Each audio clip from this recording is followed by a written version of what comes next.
un día más en nuestra clase virtual de los domingos. Gracias a Dios que nos tiene aquí nuevamente. Y hoy día hablaremos del profeta Ezequiel.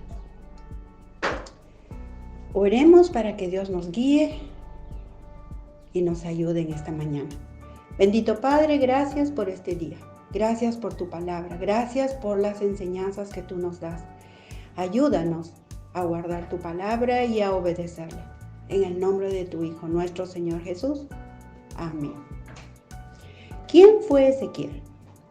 Ezequiel fue un sacerdote y profeta hebreo, hijo del sacerdote llamado Buzi, de la línea de Sadoc, autor del libro Ezequiel y uno de los profetas mayores en el Antiguo Testamento.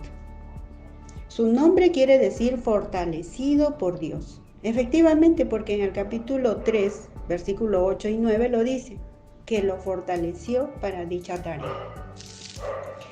Para entender, haremos un repaso en el tiempo.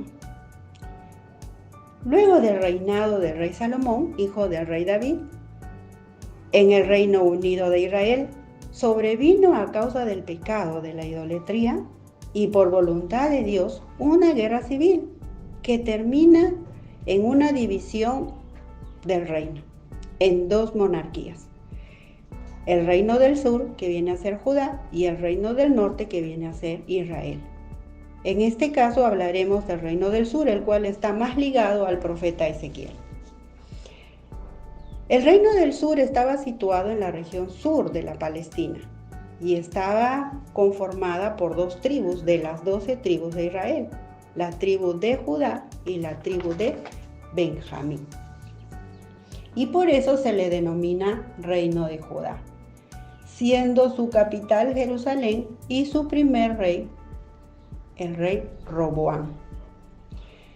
Tuvo 20 reyes el Reino del Sur, siendo el último rey el rey Sedequías, en el año 931 a.C. Luego de 3 a 4 años de idas y venidas de muchos reyes en el Reino del Sur, en el año 627 a.C. aparece ya el profeta Jeremías, profetizando y anunciando de forma continua que la nación de Israel sería cautiva por un imperio dominante. Pasado 22 años luego del continuo mensaje de Jeremías en el año 605 a.C., el ya rey Nabucodonosor pone en sitio a Jerusalén, deportando a los judíos, entre los cuales se encontraba el profeta Daniel, y quedando así el resto del pueblo en sus labores y con un rey subyugado al rey Nabucodonosor de Babilonia, cumpliéndose así las profecías del profeta Jeremías. Para ese entonces, el reino del norte ya era cautivo de los asirios, casi unos 115 años antes de la cautividad del reino del sur, pues el reino del norte fue invadido en el año 721 a.C. A los 9 años de cautividad del reino del sur, en el año 597 a.C., es nuevamente conquistada y sitiada ahora por segunda vez por el ejército babilonio, estando como rey el rey Joaquín, quien estaba cumpliendo funciones de gobierno a los 18 años de edad, imagínense, el cual es deportado en estado de esclavitud y prisión a Babilonia junto al profeta Ezequiel.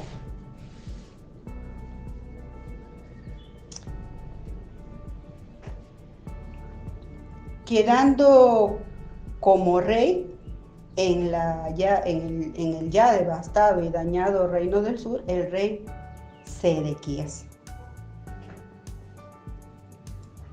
el cual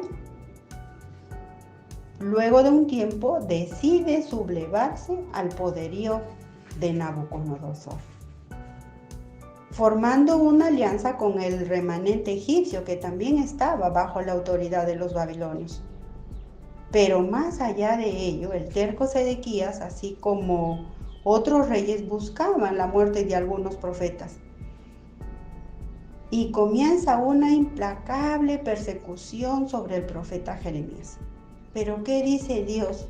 Ay de aquellos que ponen las manos sobre los verdaderos enviados por Dios, pues su castigo sería sin duda inminente.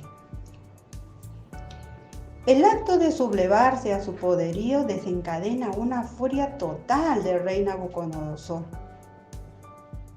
y no duda en sitiar por tercera vez el ya dañado reino del sur. Y el resultado es terrible. Degolló a todos sus hijos delante de él y ordenó que le sacaran los ojos y fue llevado encadenado a Babilonia, siendo la ciudad destruida y saqueada en su totalidad, incluyendo los muros y el amado templo que construyó Salomón guiado por su padre David antes de morir. Terminando así el ministerio de Jeremías en el año 586 a.C. E Israel nunca más tendría rey hasta la llegada de Jesús como el linaje de David, para rey de su pueblo y de toda la humanidad. ¡Wow!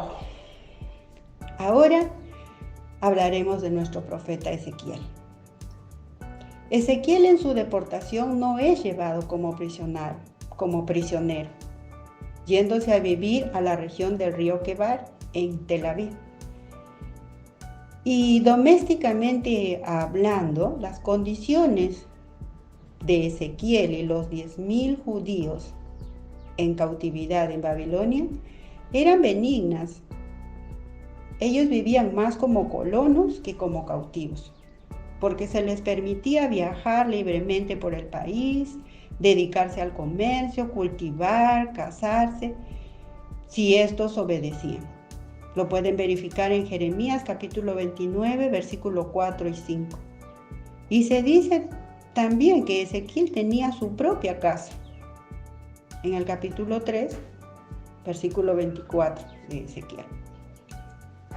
En el año 593 a.C., el profeta Ezequiel comienza su ministerio de profetización, como dice en el capítulo 1, versículo 1, a los 30 años de edad, después de 5 años de haber sido llevado cautivo, y 30 cuando fue llamado al ministerio.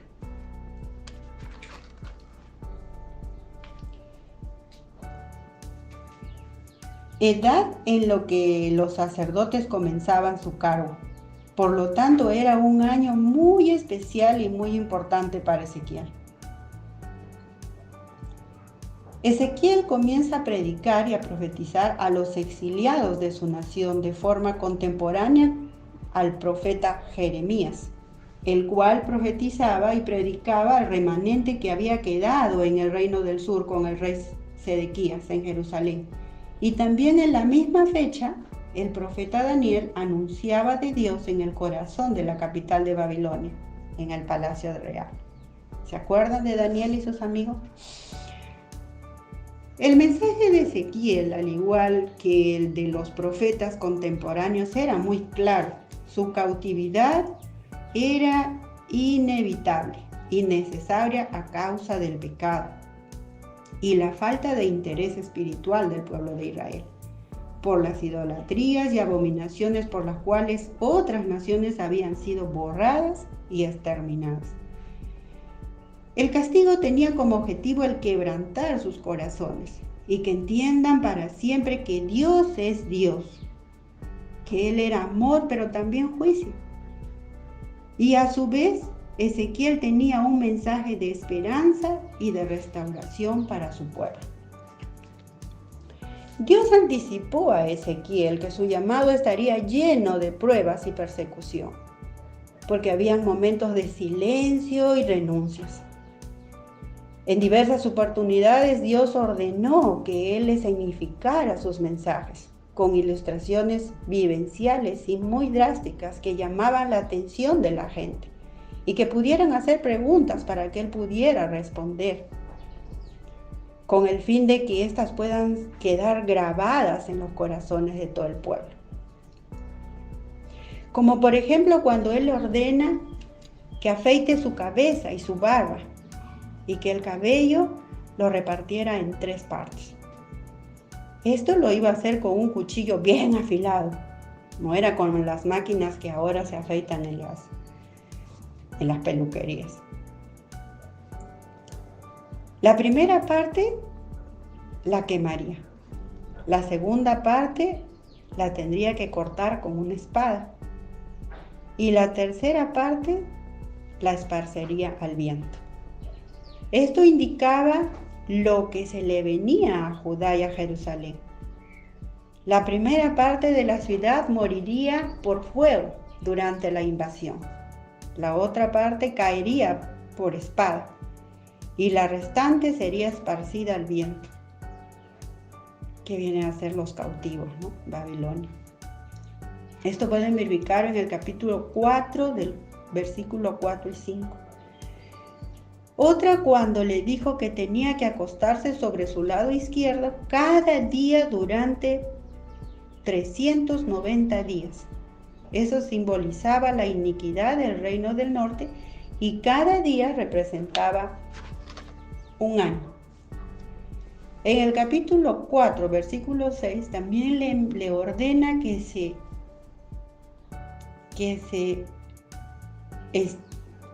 se acueste sobre su lado derecho cada día por 40 días, simbolizando la iniquidad de Judá, el reino del sur. Cada día representaba un año, imagínense. Y él comería unos granos que le había ordenado también que llevara y eran cocinados sobre el estiércol del ganado vacuno. Y la más conmovedora de toda la Biblia es el testimonio de obediencia al cumplir su ministerio. Fue cuando falleció su deleite, como dice en la palabra, y la luz de sus ojos, su amada esposa. Lo podemos verificar en el capítulo 24, del 15 al 18. Se le fue prohibido manifestar dolor, llanto o algún pesar a raíz de la muerte de su esposa. No debería de guardar luto. Imagínense. En ese tiempo los sacerdotes podían hacer duelo por sus esposas o por sus seres queridos. Pero Ezequiel fue un caso especial, fue la excepción. E inclusive los amigos podían llevarle alimentos como una muestra de solidaridad.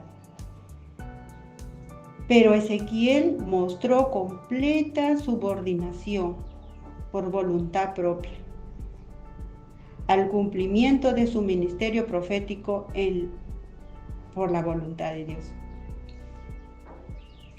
¿Qué significó esto? Ezequiel no haría duelo por su esposa, porque el Señor no haría duelo por la muerte de Jerusalén.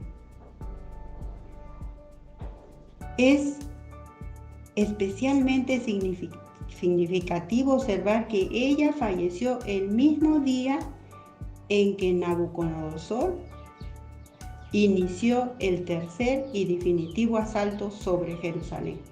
Podemos verificar en el capítulo 4, versículo 2. ¿Ustedes creen que a alguien se podría olvidar estas actuaciones que realizaba Ezequiel con su vida y la vida de sus seres queridos, como el de su esposa? Bien difícil.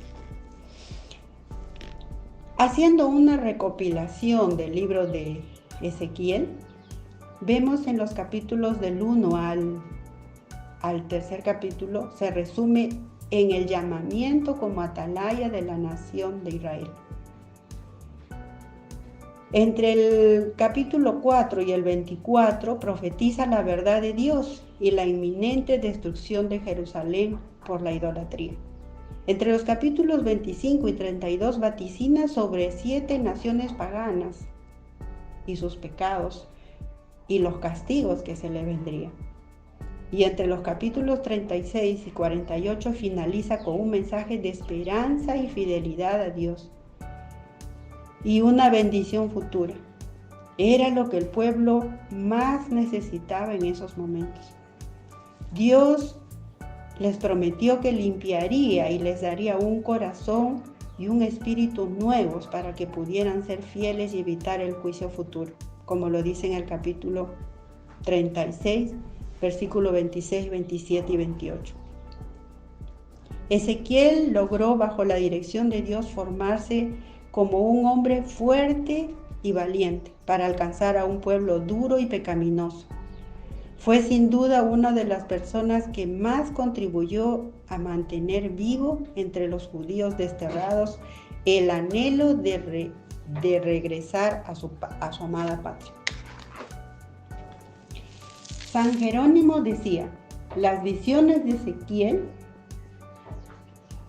son el mar de la palabra divina y el laberinto de los secretos de Dios.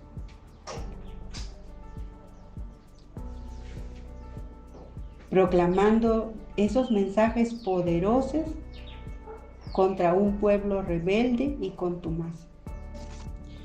Su aporte de Ezequiel es muy importante. La concepción que debemos de tener acerca de Dios, la imagen de la gloria de Dios. Él nos muestra de manera paternal a Dios buscando a sus ovejas extraviadas, liberándolas de sus enemigos y restableciéndolas. La visión de la Nueva Jerusalén en el alto monte, la ciudad santa, tabernáculo de Dios en medio de los hombres, la gloria de Dios que reside de ella, la ciudad cuadrada que tiene 12 puertas, el río de la vida orillado por árboles cuyas hojas dan sanidad. Ezequiel nos da una idea de la teocracia que establecerá Dios en el futuro. Y también Ezequiel, así como sus contemporáneos como Jeremías, insiste en la responsabilidad individual. En el capítulo 18, él nos dice: el alma que peca morirá.